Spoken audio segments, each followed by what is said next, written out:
Everyone, welcome back to set of two. ഞാൻ വന്നിരിക്കുന്നത് ഞാൻ 2020 കണ്ടതിൽ വെച്ച് എനിക്ക് ഭയങ്കര ഇഷ്ടപ്പെട്ട, ഭയങ്കര നന്നാണെന്ന് തോന്നിയ ഒരു സീരീസുമായിട്ടാണ് നെറ്റ്ഫ്ലിക്സിൽ അവൈലബിൾ ആയിട്ടുള്ള ക്വീൻസ് ഗാംബിറ്റ് ഇതേ പേരിലുള്ള ഒരു പുസ്തകത്തിന് ബേസ് ചെയ്തിട്ടുള്ള ഒരു മിനി സീരീസാണ്.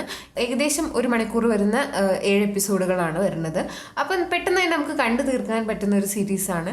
പക്ഷേ ആ ഒരു 7 എപ്പിസോഡിൽ പാക്ക് ചെയ്തിരിക്കുന്ന പെർഫോമൻസസ്, സ്റ്റോറി എല്ലാം കൊണ്ടും ഞാൻ കണ്ടതിൽ വെച്ച് ഭയങ്കര നന്നായിട്ട് ചെയ്ത് ഈ ഒരു ഇയറിൽ ഞാൻ കണ്ട ഏറ്റവും ദി ബെസ്റ്റ് സീരീസ് എന്ന് തന്നെ പറയാൻ പറ്റുന്ന ഒരു സീരീസാണ് ക്വീൻസ് ഗാംബിറ്റ്. അപ്പോൾ നമ്മൾ ആരാണ് മെയിൻ പ്രോട്ടഗണിസ്റ്റ് എന്ന് പറഞ്ഞാൽ ബെത്ത് എന്നുള്ളൊരു ക്യാരക്ടറാണ്. ആളൊരു ചെസ് പ്ലെയർ ആണ്. ആള് എങ്ങനെ ഒരു ചെസ് പ്ലെയർ ആവുന്നു എന്നുള്ളതാണ് ഇതിൻ്റെ കഥ. അതും വെറും ഒരു ചെസ് പ്ലെയർ അല്ല, ഒരു ഗ്രാൻഡ് മാസ്റ്റർ ലെവലിലുള്ള ഒരു ചെസ് പ്ലെയർ ആളെങ്ങനെയാവുന്നു എന്നുള്ളതാണ് ക്വീൻസ് ഗാംബിറ്റിൻ്റെ കഥ. അപ്പോൾ ഇതിൽ ആദ്യം പറയേണ്ടത് ബെത്ത് എന്നുള്ള ക്യാരക്ടറിനെ അഭിനയിച്ചിരിക്കുന്ന ആന്യ ടൈലർ ജോയ് എന്നുള്ള ആക്ട്രസിനെ പറ്റിയാണ്. ഓരോ മൊമെന്റിലും നമുക്ക് ആന്യ എന്നുള്ള ഒരു ക്യാരക്ടറിനെ, ആളെ നമ്മൾ പീക്കി ബ്ലൈൻഡേഴ്സിൽ കണ്ടിട്ടുണ്ട് ഇതിന് മുന്നേ. ആ ഒരു ക്യാരക്ടറിനെ, ആ ഒരു പേഴ്സണിനെ അവിടെ കാണാൻ പറ്റില്ല. ഷീ എംബോഡീസ് ബെത്ത് എന്നുള്ള ക്യാരക്ടറിനെ. അത് എനിക്ക് തോന്നുന്നു വേറൊരാളെ കൊണ്ടും, ആളുടെ സ്കൾപ്റ്റഡ് ഫേസും ആളുടെ ഒരു എക്സ്പ്രഷൻസും അതുകൂടാണ്ട് ഡിഫറെൻറ്റ് ഏജിലാണ് ആളെ കാണിച്ചിരുന്നത്. വളരെ ടീനേജറായിട്ടുള്ളൊരു ഇതെന്ന് പിന്നീട് വലുതാവുന്നതായിട്ടാണ് കാണിച്ചിരിക്കുന്നത്. അതിൽ ചൈൽഡ് ആക്ട്രസ് ആയിട്ട് പ്ലേ ചെയ്തിരിക്കുന്ന ആളും, ആദ്യത്തെ എപ്പിസോഡിൽ ആനേനെ കാണിക്കുന്നില്ല, ആൾ ഒരു കുട്ടിയായിട്ടാണ് കാണിക്കുന്നത്. ആളും ഭയങ്കര നന്നായിട്ടാണ് ഈ ക്യാരക്ടറിനെ. ഇൻ എ വേ എല്ലാവരും ബേസിക്കലി ഇറ്റ്സ് അബൌട്ട് ബെത്ത്, ആളുടെ ഒരു ജേർണിയാണ്. പക്ഷേ കാസ്റ്റിംഗ് നോക്കുകയാണെങ്കിൽ ബെന്നിയുടെ കാസ്റ്റിംഗ് ആയാലും, ബെൽറ്റിക്കിൻ്റെ കാസ്റ്റിംഗ് ആയാലും, ടോൺസിൻ്റെ കാസ്റ്റിംഗ് ആയാലും, ബോർഗോ ആയാലും എല്ലാവരും ഭയങ്കര നല്ല right fit to the role ആയിട്ടുള്ള ഒരു കാസ്റ്റിംഗ് ആണ് ഇതിൽ. ഡയറക്ഷൻ ഒരു മൊമെൻ്റ് പോലും നമുക്ക് ബോറടിപ്പിക്കാത്ത രീതിയിലുള്ള ഒരു ഡയറക്ഷനാണ്. സ്റ്റോറിയിൽ നമ്മൾക്ക് പല ക്ലീഷേഡായ മൊമെൻറ്റുകളും നമ്മൾ ഏത് രീതിയിൽ, നമുക്ക് ഒരു ആർക്കിടൈപ്പ് ഉണ്ടല്ലോ, ഈ രീതിയിലാണ് ഇങ്ങനത്തെ ഒരു കഥ പോകേണ്ടത് എന്നുള്ളത്, ആ രീതിയിൽ പോവാണ്ട് നമ്മൾ ഭയങ്കര സർപ്രൈസ് ചെയ്തുകൊണ്ട് വേറൊരു ട്വിസ്റ്റഡ് എലിമെൻറ്റ്, സ്പെഷ്യലി ആളെ അഡോപ്റ്റ് ചെയ്യുന്ന മദറിൻ്റെ കാര്യത്തിലാണെങ്കിലും, ആളെ അഡോപ്റ്റ് ചെയ്യുന്ന ഫാദർ നമ്മൾ വിചാരിക്കും പ്രെഡേറ്ററി ബിഹേവിയറുള്ള ആളാണെന്നോ, അങ്ങനെ ഏത് കാര്യത്തിലായാലും നമ്മൾ വിചാരിക്കുന്ന ഒരു രീതിയിലല്ല ഈ കഥ പോവുക. അത് നമ്മളെ ഭയങ്കര പ്ലസൻ്റ്ലി സർപ്രൈസ്ഡ് ആക്കുന്ന ഒരു എലിമെൻ്റാണ്.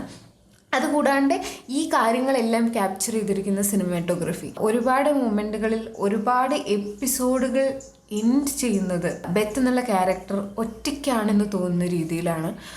സ്പെഷ്യലി ഒരു വലിയൊരു എന്താ പറയുക ഫെയിലിയറിന് ശേഷം ബെത്ത് പിന്നെയും ഒരു ഡ്രഗ് അഡിക്ഷൻ്റെ ഒരു ഇത് കാണിക്കുന്ന ഒരു ഇതുണ്ട്. അപ്പോൾ എന്താ പറയുക, ആ ഒരു സീനുണ്ട് മെക്സിക്കോയിലാൾ ഇനിയും ഡ്രഗ്സ് മേടിക്കാൻ പോയിട്ട് ആ എപ്പിസോഡ് എൻഡ് ചെയ്യുന്നത്. എപ്പിസോഡ് 4 ആണെന്നാണ് എൻ്റെ ഓർമ്മ.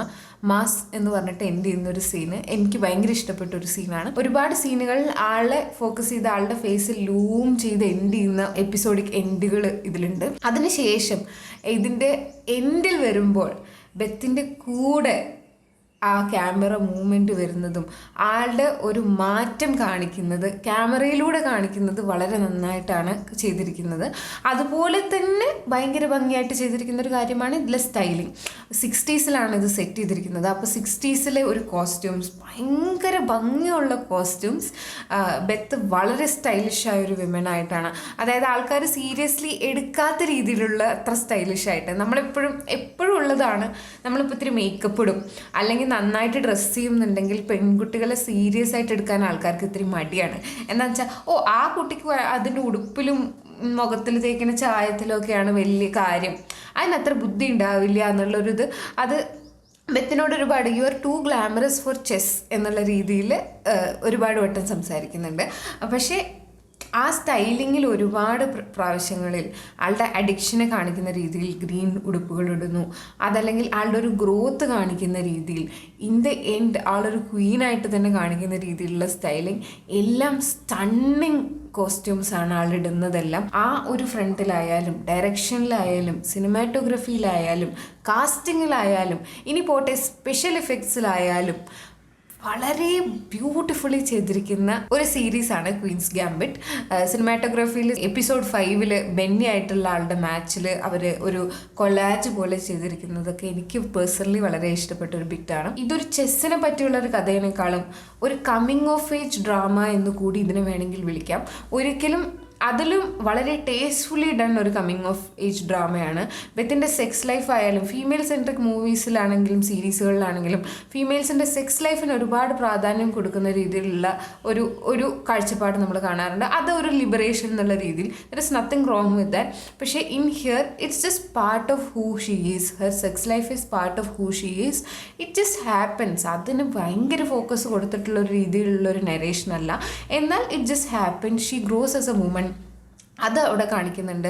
ആൻഡ് വിമൻഹുഡ്, ഒരുപാട് സ്ത്രീകൾ അങ്ങോട്ടും ഇങ്ങോട്ടും ഭയങ്കര എന്താ പറയുക, women are പിറ്റഡ് against each other, ആ രീതിയിലുള്ളൊരു കാണിക്കലല്ലാണ്ട് അങ്ങോട്ടും ഇങ്ങോട്ടും ഹെൽപ്പ് ചെയ്യുന്ന രീതിയിൽ ബെത്തിൻ്റെ ഫസ്റ്റ് പീരിയഡ് വന്ന സീനാണെങ്കിലും അങ്ങോട്ടും ഇങ്ങോട്ടും ഹെൽപ്പ് ചെയ്യുന്ന രീതിയിലുള്ളൊരു ആളുടെ ഒരു പേഴ്സണലി ആൾ എങ്ങനെ ഗ്രോ ചെയ്യുന്നു, ആളുടെ പഴയ എന്താ പറയുക പാസ്റ്റിൽ നിന്നും ആളുടെ ഡ്രഗ് അഡിക്ഷനിൽ നിന്നും ഒക്കെ എങ്ങനെ ഗ്രോ ചെയ്ത് ടോപ്പ് ഓഫ് ദ വേൾഡ് എത്തിച്ചേർന്നു എന്ന് കാണിക്കുന്ന ഒരു കഥയാണ്. പക്ഷേ ടോപ്പ് ഓഫ് ദ വേൾഡ് ആൾ എത്തുമോ? കാരണം ആളുടെ ഇതിൽ ഒരുപാട് ഫെയിലിയേഴ്സും ഒരുപാട് സെറ്റ് ബാക്കും.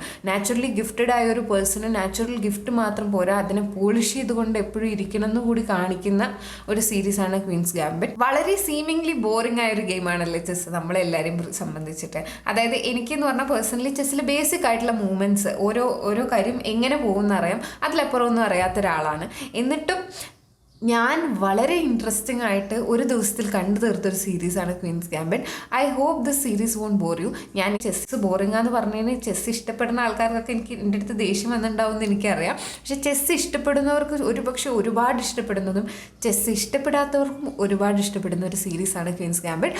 I hope you guys will give it a watch and please do let me know in the comments. Also please subscribe to our channel and click the bell icon. That's it guys. I'll see you next week with another video. Bye.